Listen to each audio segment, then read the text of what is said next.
The value of innovation ideally extends beyond one company or a single community. That's why public-private partnerships can yield such remarkable results.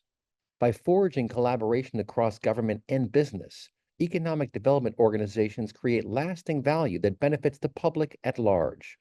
Like innovation catalysts, these partnerships spark whole ecosystems into motion.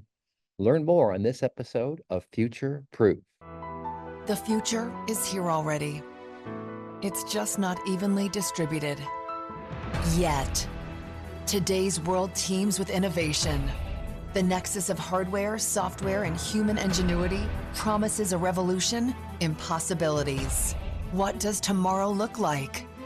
Witness Future Proof. Yours truly, Eric Kavanagh is here, and I'm very excited to talk about one of my favorite topics today, folks. We're going to talk about public-private partnerships. As some of you may know, I have a whole history in this space. Many years ago, in a past life, I represented the Downtown Development District of New Orleans, which was a fantastic public-private partnership. You had folks from the business community who joined folks from the government world to collaborate on projects and make good things happen for downtown New Orleans. It did everything from economic development efforts to street signs to all sorts of programs to highlight attention for retail, for hotels, research projects, all kind of fun stuff. And I saw firsthand how well those kinds of things work. So obviously in the business world, you get investment from companies who want to build out their portfolio or maybe see some future in what you're building on so they can bring some venture capital to the table. And usually they want equity or something along those lines to give you that money up front. That's not really the case in terms of public access. So governments who want to better the lives of their community will work with the community directly, or sometimes they'll work with other agencies and other organizations to figure out how to build cool projects, how to do cool things that benefit all of society. And that's what we're going to talk about today. We've got a guest from Silicon Foundry, very interesting company I came across earlier this year. They're doing fantastic work in consulting with all kinds of organizations around innovation. So they work not just with venture capitalists, but also with big companies, also with government agencies, with a whole bunch of different organizations. They do really good work to help shepherd these projects and get some cool things happening. And it looks like we've got Trevor Pawl joining us now as well. So we're going to have a lot of fun talking with him. But first, let me throw it over to Eli Promsel of Silicon Foundry. Eli, tell me a bit about yourself and the kind of work you're doing over at Silicon Foundry. Absolutely. Thank you so much, Eric. My name is Eli. I'm with Silicon Foundry. I've been with the team for the past 3 years or so, and I'm a principal over here. And the work that we're doing is a mix of effectively what we're doing to support corporate innovation teams alongside governments and economic development organizations. For the purposes of today, we're going to focus primarily on the government side and the work that we're doing with EDOs.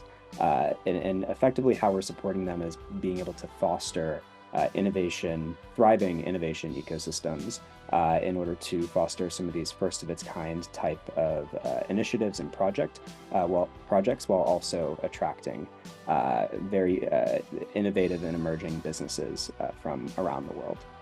So that's effectively how we're working with economic development corporations and government leaders around the world today. Yeah, that sounds fantastic. And Trevor Pawl has dialed in, and he is the former Chief Mobility Officer from the state of Michigan, I believe. Trevor, welcome to the show today. Tell us a little bit about yourself and the cool work that you did with Silicon Foundry for the state of Michigan. It's great to be here. So, we may not realize it, but every day, all of us participate in public-private partnerships. So yeah, sure, you may buy your vehicle and maybe a Ford or a Stellantis, but often you drive on a state road or you go to an airport that is the perfect example of a public-private partnership, right, given both on the safety regulation side, but then also just pure infrastructure, who pays for it all.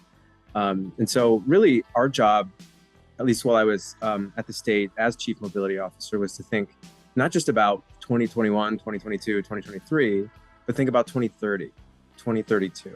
And what does a public partnership look like that we all use every single day in 2032? And so we worked with Silicon Foundry to really test the bounds of what was possible, see what technology was out there in the world that was scalable, and then try to bring that to the citizens of Michigan.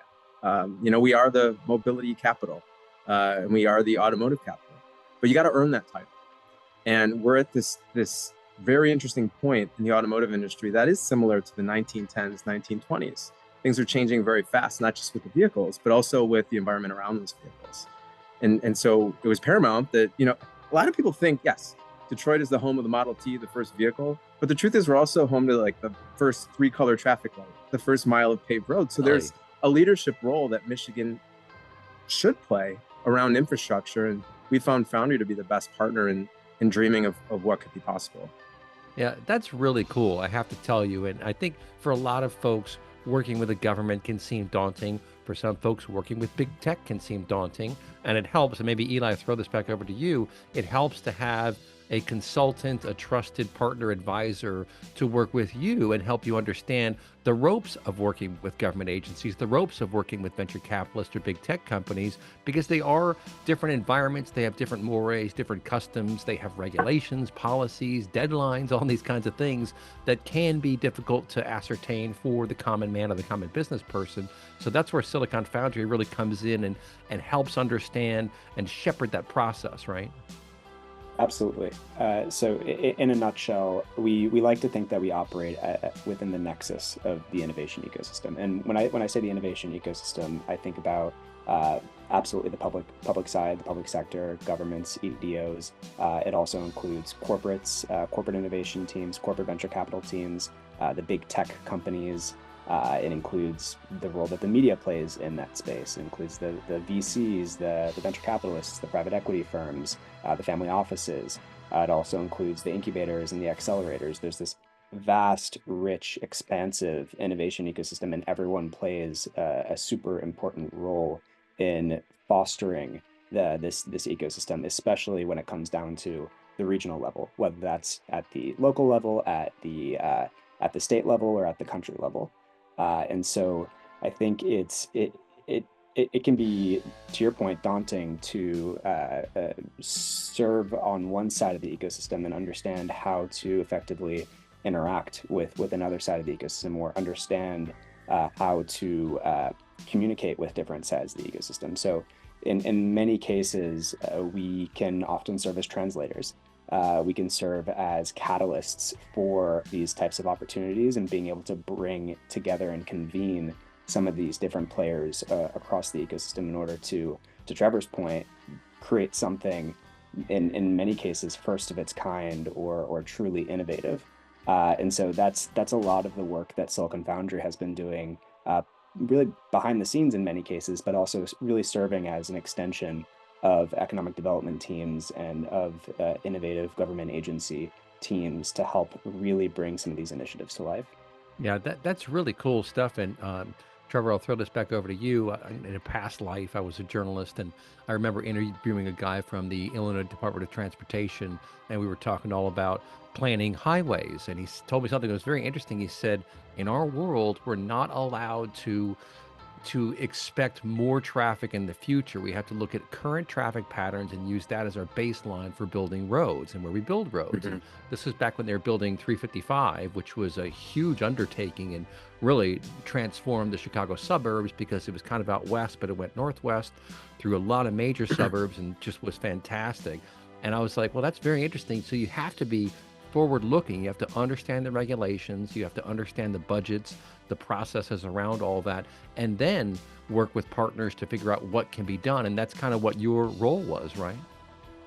Yeah.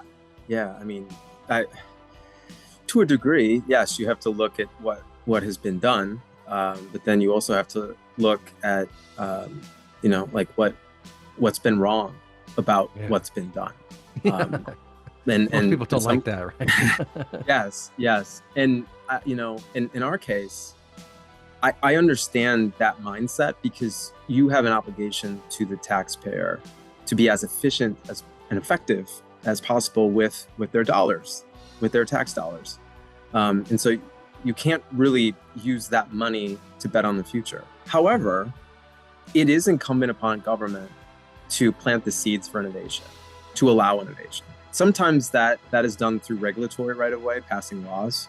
But other times that's done by seeding just a little bit of capital, saying to industry, hey, if we put down $1, and maybe, you could put down $2 because ultimately this will feed into your business model. Maybe we can do something special together that saves lives.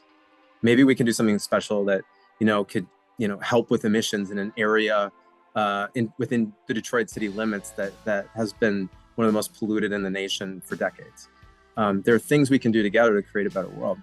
And we were really proud, in working with Foundry for the period of time that we did, that for every dollar we were putting down, because the concepts were so great, we were getting like $3,500 back in industry match in some way, shape, or form, where they're like, yes, we will invest in this idea. Yes, we see the future. While the returns might not be right away, these are returns that, we not only want to see happen in the world, but ultimately could create other new business models beyond what we have currently.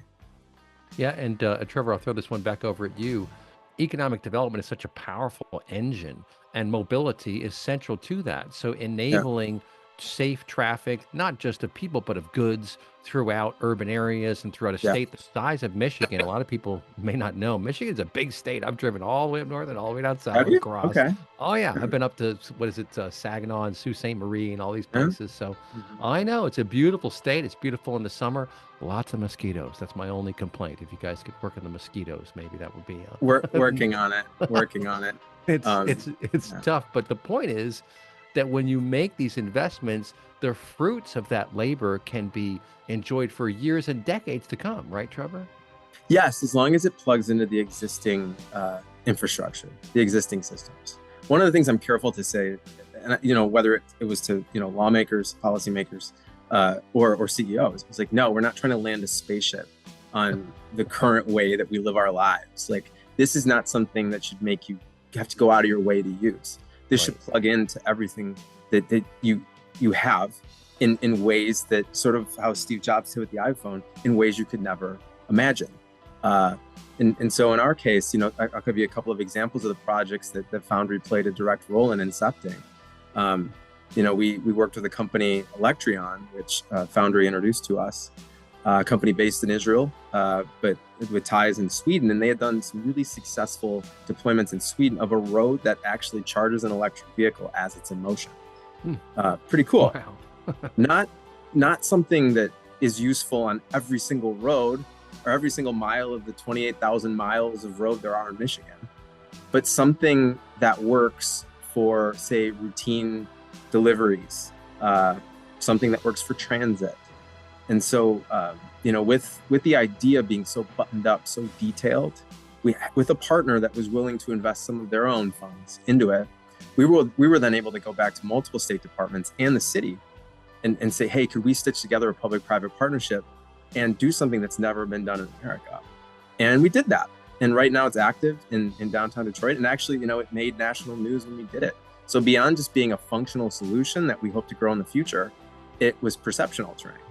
And there are many other examples like that we just needed a little bit of proactive intellectual muscle, because the nature of government is being pretty reactive, and trying to make sure that you take care of what's in front of you and what the citizens need right now. So to have that forward-leaning partner was huge.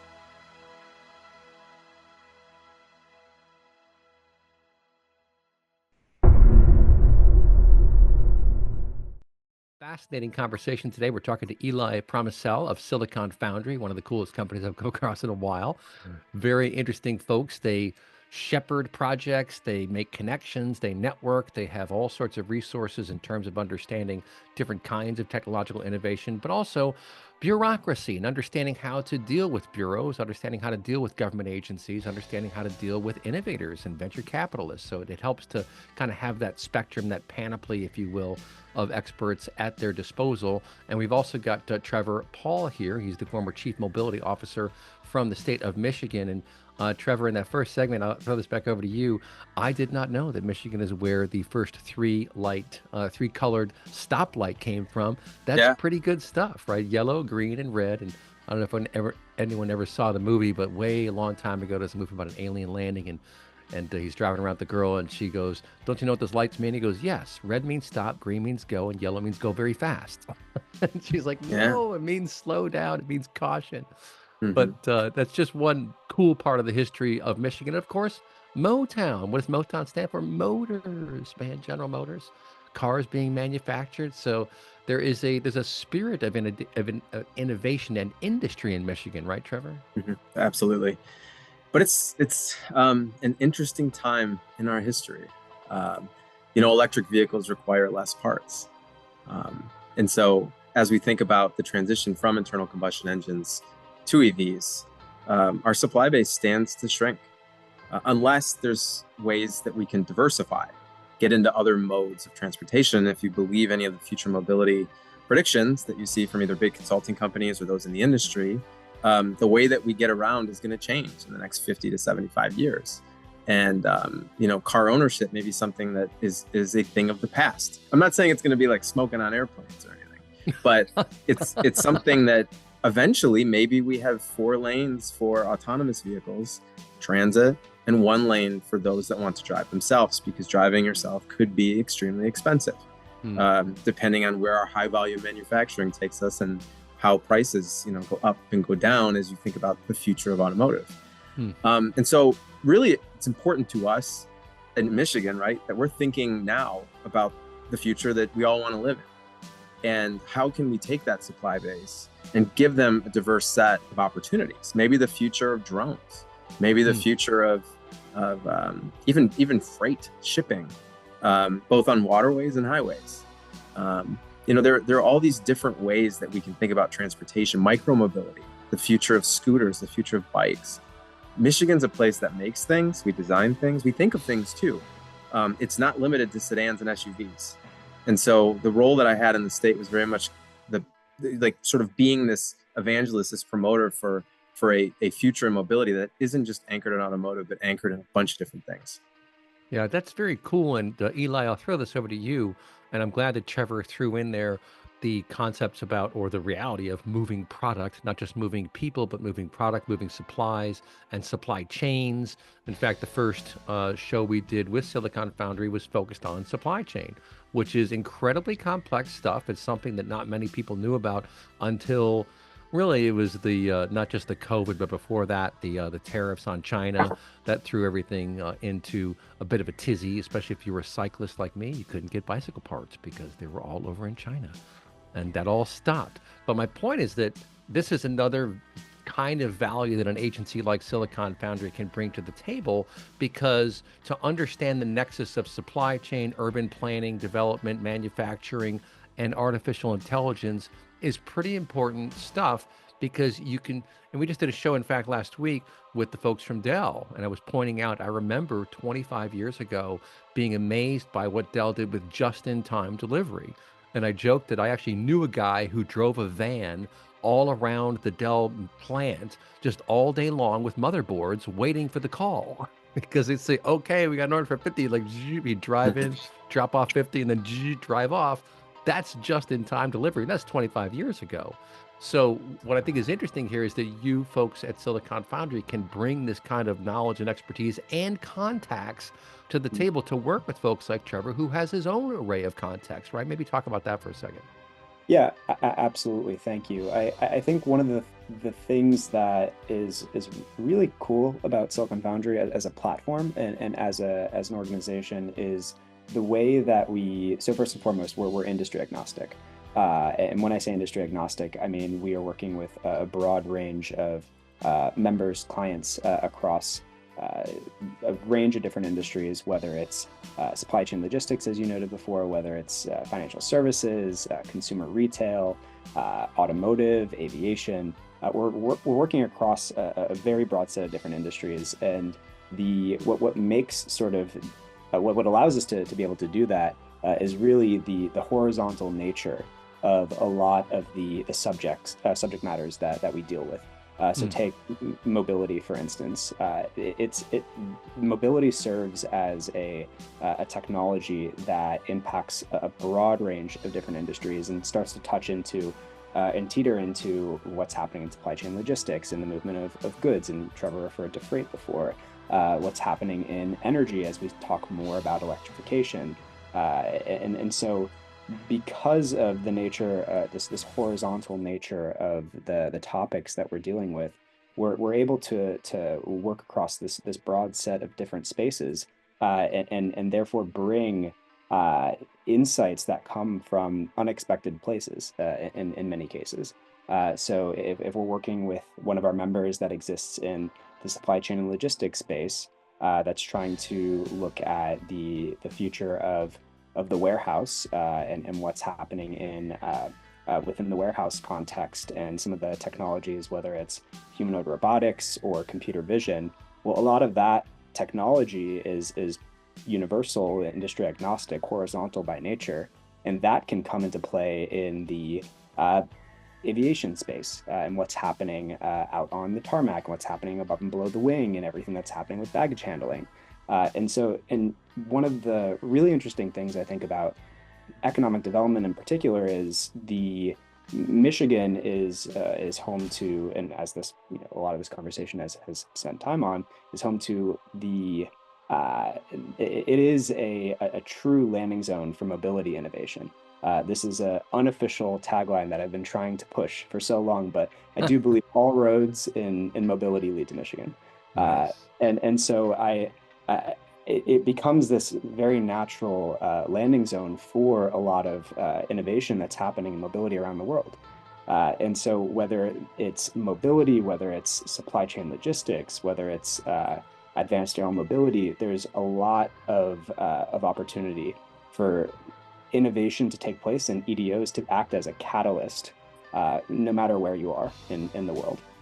Yeah, that's a really interesting point you made, Eli. And it kind of speaks to one of my soapbox topics, which is centers of gravity.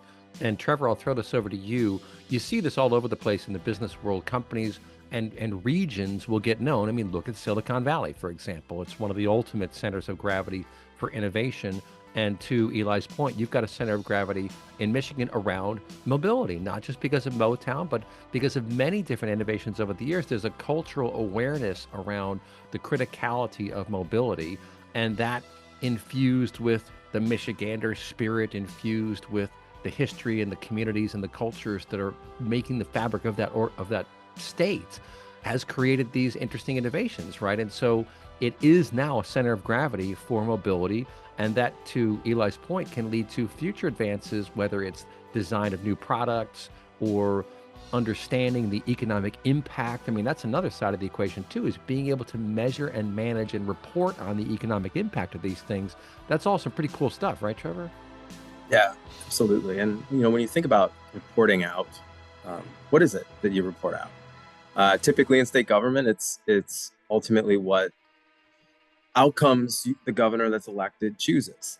And I've been fortunate. I worked for two governors that we had reports out that not only included the economic impact, so new jobs created or retained, but also, are communities safer, greener, more productive?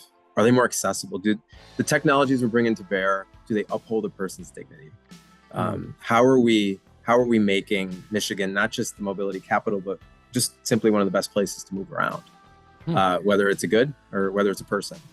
And so that's one of the cool parts, I think, of working in government. There's always a couple of different bottom lines that you were focused on. It wasn't just about profitability and return. Clearly, you wanted to make sure the dollars were being used wisely, but it was literally about making home a better place.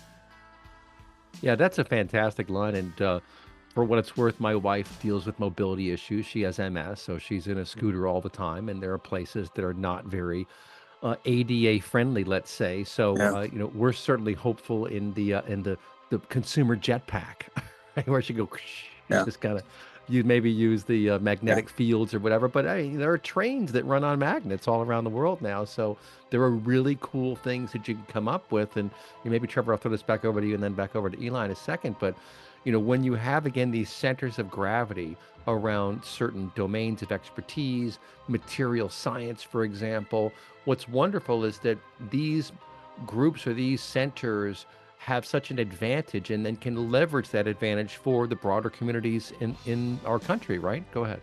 Oh, absolutely. I think one of the roles in government is, and that's core and often underrated, is the convening mechanism, how we can pull everyone together. We're one of the few entities that can get industry to sit in the room with civil rights leaders or folks that don't wake up thinking about business every day. And we have resources to potentially create a structure like an innovation challenge or something that can incent collaboration beyond wanting to make the world a better place. And so one of the examples we did right at the beginning of the Foundry relationship, we worked on something called the Michigan Mobility Challenge. And that, I believe, was $6 to $9 million of resources that ultimately would go towards deployments of new technologies that would help those that are aging, those with disabilities, and veterans.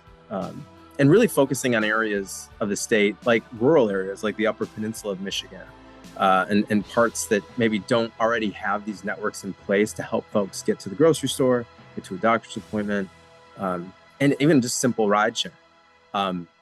So we saw that. I mean, that was the first of its kind type of challenge in the country, at least for that amount of money. And since then, we've created this always on program. The state is still running it, I believe, the Michigan Mobility Funding Platform. And Eli, you can talk about, I think recently it's been updated again, but it essentially like always is rolling out different, really qualified, really thought through grants to community partners to help with these like intersection by intersection issues, and frankly, audience by audience issues, because different people have different mobility challenges. So I don't, Eli, maybe you can talk a little bit about where that program is at now, but it really excited that it's still going. Yeah, I think what's really cool about the Michigan Mobility Funding Platform, and I think the key operating word there is platform, because it really started out, to Trevor's point, around being able to test new and emerging mobility technologies in a testing environment, but then also deploying some of these maybe slightly more mature technologies in a real world environment. And since then, it's evolved into this broader foundational platform upon which a range of different challenges, initiatives, and programs sit, which create opportunities to tap into non-dilutive grant funding to help offset costs for these deployments.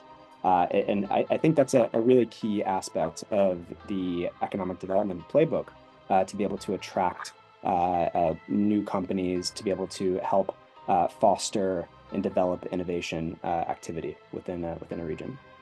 Yeah, and I really liked, Trevor, how you mentioned intersection by intersection. You know, when you get right down to brass tacks, people have to live in their communities and have to be able to move from place A to place B. And, you know, of course, urban planning comes into all this. Maybe we'll talk about that in our next segment in just a minute here. But these are all very critical concerns. And if you look at how the suburbs were developed over time, well, the automobile had a lot to do with that because gas was cheap. And so you could build outside of the city and start building bigger homes and communities. And then, of course, we had rush hour, and then COVID came, and maybe the rush hour was pushed back a little bit, which is probably the best thing that happened from COVID is just let's all slow down a little bit. We don't all have to get on the highway and try to move into the downtown area at 8 a.m. every morning and come back at 5 p.m. I mean, I grew up in Chicago. Let me tell you, for a short period of time, I drove into the city from the suburbs. That was no bueno. It's no fun sitting in traffic, moving at a mile an hour for 45 minutes just to get to a destination by a predetermined start time for your day. But that's another component of this dynamic world that we live in these days. A lot of people work from home now. A lot of people can work from home. And we learned in COVID that a lot of jobs they thought could not be done from home can absolutely be done from home. That's good news